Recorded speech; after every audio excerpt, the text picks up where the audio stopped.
সূরা তাহরিমের আয়াত 11 নম্বর আয়াত। এই আয়াতটা মা বোনদের দিকে ইন্ডিকেট করে, মা বোনদেরকে লক্ষ্য করে এই আয়াতটা আল্লাহ দিয়ে দিলেন। ও মা বোনেরা, কান খাড়া করে আমার দিকে শোনেন। আল্লাহ রাব্বুল আলামিন তিনি বলছেন, ওয়া দারাবাল্লাহু মাসালাল লিল্লাযিনা আমানু ইমরাআতা ফিরআউন। দুনিয়ার বুকে যত মহিলারা আছো, তোমাদের জন্য আমি নজির করে দিলাম, তোমাদের জন্য আমি উপদেশ হিসেবে, আদর্শ হিসেবে তোমাদের উপরে নির্দেশ দিয়ে দিলাম। তোমরা কুখ্যাত সন্ত্রাসী ফিরআউনের বইয়ের দিকে তাকাও। কার দিকে তাকাও? ফিরআউনের বইয়ের দিকে তাকাও। কে বললেন? আল্লাহ বললেন। সিস্টেমটা খুব ভিন্ন ছিল। মুসা আলাইহিস সালাম দাওয়াত দিয়ে দিয়ে সবে মাত্র কয়েকজনকে মুসলমান বানিয়েছেন। তার ভিতরে একজন হলো কুখ্যাত সন্ত্রাসী ফিরআউনের বউ আসিয়া, আর একজন হলো কুখ্যাত সন্ত্রাসী ফিরআউনের অর্থমন্ত্রীর স্ত্রী। এই দুইজন প্রাসাদের ভিতরে সবে মাত্র ইসলাম গ্রহণ করেছে।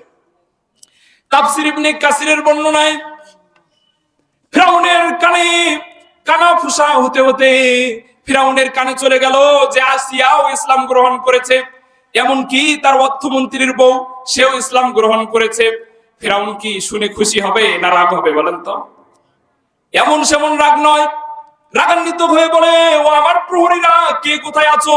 এখনই আসিয়া এবং অর্থমন্ত্রীর বউকে আমার সামনে হাজির করো। সামনে হাজির করার সাথে সাথে ফিরআউন বলছে, ফাহাশারা ফানাদা ফাকালা আনা রাব্বুকুমুল আ'লা। বলুন নাউযুবিল্লাহ। এটা কোরআনের আয়াত, কিন্তু এই ফিরআউন, এই আয়াতের অর্থ হলো ফিরআউন তার বিবিকে ডাকার পরে বলছিল, ফাকালা আনা রাব্বুকুমুল আ'লা, আমি তো বড় খোদা, তোমরা আমাকে ছেড়ে দিয়ে তোমরা কার উপরে ঈমান এনেছো? অথচ আমি তো তোমাদেরকে সবকিছু দেই, তোমাদের দায়িত্ব তো আমার উপরে এবং এই পুরো জাতির দায়িত্ব আমার উপরে।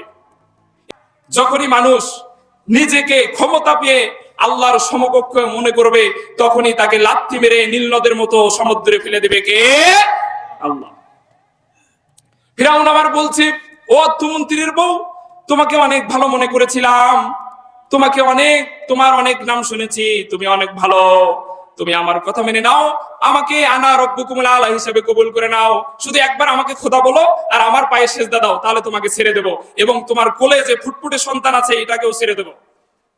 অর্থমন্ত্রীর বউ বলছে, ফিরআউন, তোমার যা খুশি তুমি করতে পারো, কিন্তু আমার মুখ থেকে কালেমা ছিনিয়ে নিতে পারো না। আমি জীবন দিতে রাজি, কিন্তু আমি কখনো আমার ঈমান দিতে রাজি না। ফিরআউন রেগে গেল। এবার প্রহরীদেরকে বলল, সৈন্যদেরকে বলল, কে আছো রে? গরম কয়রা নিয়ে আসো, আগুন ধরিয়ে দাও, তার উপরে কয়রা চড়িয়ে দাও, তেল দিয়ে দাও, তেল গরম করো। অর্থমন্ত্রীর বউয়ের সামনে তেল গরম করা হলো। অর্থমন্ত্রীর বউ দুধের শিশু নিয়ে দাঁড়িয়ে আছে। এমন সময় নিষ্ঠুর ফিরআউন বলে, সৈন্যরা ওই সোলটাকে নিয়ে এখনই তেলের ভিতরে ছেড়ে দাও। বলুন নাউযুবিল্লাহ।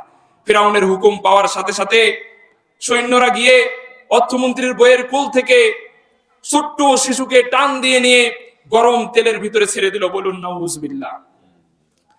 এবার ফিরআউন বলছে, অর্থমন্ত্রীর বউ, এখনো সময় আছে, যদি মুসার কালেমা ছেড়ে দাও আর আমি ফিরআউনের উপরে ঈমান আনো, তাহলে তোমাকে ছেড়ে দেওয়া হবে। অর্থমন্ত্রীর বউ দুই চোখের পানি ছেড়ে দিয়ে বলে, ফিরআউন, আমার সন্তানকে তুমি তেলের ভিতরে দিয়েছো, যদি আমাকেও তেলের ভিতরে ছেড়ে দাও, আমি জীবন দিতে রাজি, কিন্তু ঈমান দেব, আমি ঈমান দিতে রাজি না। এবার অর্থমন্ত্রীর বউ কয়রার দিকে তাকিয়ে দেখে ছোট্ট বাচ্চা হাত আলোক করে বলছে, মা গো, তুমি দেখছো এটা গরম তেল, কিন্তু গরম তেল না, এটা জান্নাতের বাগান। তুমি যদি চাও আমার মতো সাহস করে এই তেলের ভিতরে লাফ দিয়ে দাও। বলুন সুবহানাল্লাহ। ঝিনুকের ভেতর লুকিয়ে থাকে যেমন মতি, ঝিনুকের ভেতর লুকিয়ে থাকে যেমন মতি, কালমা শাহাদাতে আছে আল্লাহর জ্যোতি, কালমা শাহাদাতে আছে আল্লাহর জ্যোতি। লিল্লাহে তাকবীর। এবার অর্থমন্ত্রীর বউকে ধরে গরম তেলের ভিতরে ছেড়ে দেওয়া হলো। নিমিষের ভিতরে সেও পুড়ে ছারখার হয়ে গেল। বলুন নাউযুবিল্লাহ। এবার বাকি আছে কে? ফিরআউনের বউ।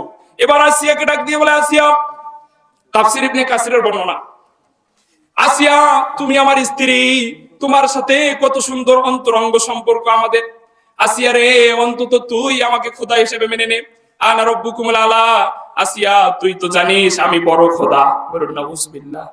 আসিয়া বলেন নাউযুবিল্লাহ, সি সি, আপনি কেমন আমার খোদা হতে যাবেন? যিনি আকাশ তৈরি করেছেন, জমিন তৈরি করেছেন, আপনাকে তৈরি করেছেন, আমাকে তৈরি করেছেন, সেই আল্লাহ হলো আমাদের দুইজনের রব, দুইজনের খোদা। কথা বলেন ঠিক কিনা? ফিরাউন, তোমার কথা আমি মানতে পারলাম না, তোমার যা খুশি তুমি করতে পারো, কিন্তু আমি আসিয়া যে আল্লাহর প্রতি ঈমান এনেছি, আমি আসিয়া এই ঈমান ছেড়ে দেব না। এগুলো কার কথা? কোরআনের কথা। সূরা তাহরিম 11 নম্বর আয়াত খুললেই পাবেন। একটু করে শেষ করে। এবার আসিয়া বলছে, ফিরাউন তুমি যা খুশি করতে পারো। ফিরাউন রেগে গেল, ডাক দিয়ে বলে, আসিয়া রে, আমার কথা তুই মানলি না, পুরো জাতির সামনে তোকে আমি উলঙ্গ করব। বলুন নাউজুবিল্লাহ। এবার বিশাল ফাঁকা মাঠ, ফিরাউন সৈন্যদেরকে নিয়ে, হযরত আসিয়া রাদিয়াল্লাহু তাআলা আনহাকে নিয়ে খোলা ময়দানে তার গায়ের সব জামা খুলে দিয়ে, তক্তার উপরে শুইয়ে দিয়ে, হাতে পেরাক লাগিয়ে দেয়, পায়ে পেরাক লাগিয়ে দেয়। কেউ কেউ বলেছেন আসিয়া ছটপট ছটপট করা শুরু করে দিয়েছে, সহ্য করতে পারে না, দুই চোখের পানি দাঁড় দাঁড় করে পড়ছে। এবার আল্লাহর আকাশের দিকে তাকিয়ে বলা শুরু করেছে, ইয ক্বালাত রাব্বিবনি লি ইনদাকা বাইতান ফিল জান্নাহ। মাবুদ গো, তোমার কালেমা গ্রহণ করেছি বলে ফিরাউন কি শাস্তিটাই না দিচ্ছে। মাবুদ গো, মনে হয় আমি আর এই জমিনে থাকতে পারবো না। আল্লাহ গো, মনে হয় আমার রূহটা বের হয়ে যাবে।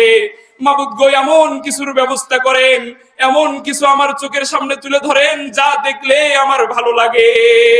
আল্লাহ বলেন, জিব্রাইল যা, আসিয়ার সামনে আমার জান্নাতুল ফিরদাউসটা নিয়ে গিয়ে তুলে ধর, আসিয়ার ভালো লাগবে। আল্লাহর হুকুমে জিব্রাইল আলাইহিস সালাম জান্নাতুল ফিরদাউসটা নিয়ে আসিয়া রাদিয়াল্লাহু তাআলা আনহার চোখের সামনে তুলে ধরলেন। তখন আসিয়া রাদিয়াল্লাহু তাআলা বলছিলেন, কুরআন তার সাক্ষী, রব্বিবনি লি ইনদাকা বাইতান ফিল জান্নাহ। মালিক তুমি জান্নাতে, তোমারই পাশে আমায় একটি ঘর বানিয়ে দিও। মালিক তুমি জান্নাতে, তোমারই পাশে আমায় একটি ঘর বানিয়ে দিও। লিল্লাহে তাকবীর।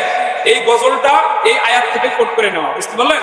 এই জন্য মা বোনদের জন্য আজকে এই একটা জীবনী থেকে শিক্ষা, যে আমাদের জীবন থাকতে কখনো আল্লাহর উপর থেকে ঈমান ছেড়ে দেওয়া যাবে না। জীবন দিতে রাজি, কিন্তু কখনো আমরা ঈমান দেব না।